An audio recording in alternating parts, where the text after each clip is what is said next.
Hi guys. So I wanted to come to you because I just watched another YouTuber's video. Her name is, the title of her channel is The Life of Rita Ella. And she has such a sweet spirit. I felt so inspired. One of her videos was, how can I help you? I want my channel to be not just about me, but of service. And what it triggered in me was the thought of, how do you get back to you? How do you get back to your own center? How do you get back to the part of you that, and I don't even want to say the part, the whole of you that is not making decisions or reacting or responding based on insecurities or fears or pride. And the reason I say that is because I find myself recently, like if I felt hurt by something or someone in the past, it's like I kind of put up a wall and I'm already kind of like preparing myself for like what may happen, and then it makes me very defensive, and that creates inside of me a hardness that I just really don't like, and it gets me away from me. It gets me away from what I know I am capable and what I know I should be flowing like, which is like fluid, like they say, like water. Not hard and rigid, but more flexible. So how do you deal with that? How do you deal with, like, when you find yourself, maybe you've been hurt and you're just like putting up walls or feeling defensive? I guess the best way I've been dealing with it is acknowledging it, being honest about it, and forgiving myself for it, forgiving myself for overreacting, forgiving myself for not handling it the way that I could have.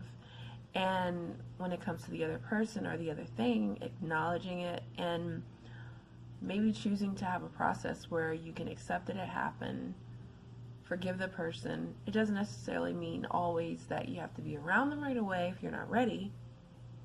But I do think that we can be responsible for choosing to observe how we're feeling and to be mindful of how we're feeling and to make a decision. Like, naturally, when we feel an impulse, we feel like we have to react to that, but we really don't.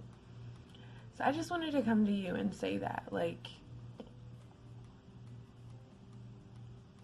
how do you get back to your center, whatever that is? How do you get back to your peace? That's the best way for me to put it. Your peace. When you think in your mind and your heart, like when you're able to breathe, she mentioned when she's out in nature, she feels like she's able to breathe. And I know what that means, because you get out in nature and it's like a calming feeling. There's not really, or the distractions that are there, aren't distractions that feel like they clutter your mind or take up space in a way that is not comfortable. But what I'm learning is that a lot of times it's our response or our reaction to something that causes the discomfort, not so much just the discomfort itself. The discomfort carries over because we have chosen to react to it and create more tension. I don't know if there was just a pause in the video, but I'm going to leave it at that.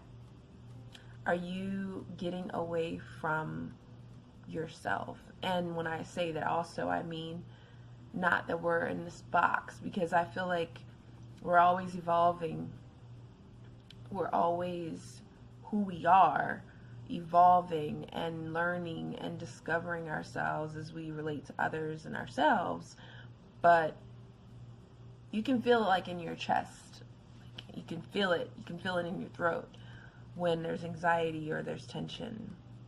So whatever that is, let's first acknowledge it and know that it matters, that it counts, and let's work with it. Let's not try to work away from it. Because I know for me, working away from it and avoiding it and not acknowledging it, it doesn't do anything good for me. All it does is causes more talking here, more mind talk, and then I'm not clearly expressing myself, and then I'm becoming prideful and defensive. So that's it, guys. My plant family and universal family. I hope you enjoy your day. Talk to you soon.